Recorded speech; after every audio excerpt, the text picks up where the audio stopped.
चला पटकन खानदेश स्पेशल मिरचीची भाजी खायला। ही भाजी ना तुम्हाला खानदेशात प्रत्येक पंक्तीत हमखास भेटेलच आणि मी ती कशी केली त्यासाठी व्हिडिओ बघाच।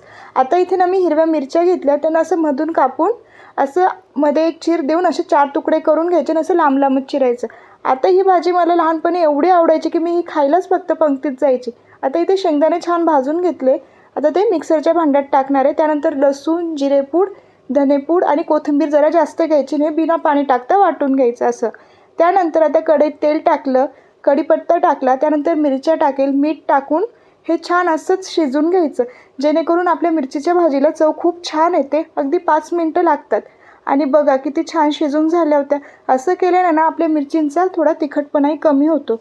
आता या मिरच्या एका प्लेटमध्ये काढून घेतल्या, त्याच कढईत थोडं तेल ॲड करायचं, नंतर हिंग, हळद ची फोडणी द्यायची, त्यानंतर आपण केलेला मसाला टाकायचा, तो छान पाणी टाकून भाजून घ्यायचा।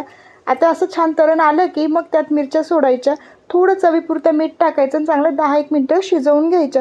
ही भाजी ना तुम्ही केली ना तर तुम्हालाही खूप आवडेल। आमच्या खानदेशात ना वरणबट्टीसोबत वांग्याची नाही तर ही भाजी फिक्स असते, तुम्ही नक्की करून बघा, खूप छान लागते। तुमच्या घरी करतात का अशी भाजी? मला कमेंट करून नक्की सांगा। Bye bye.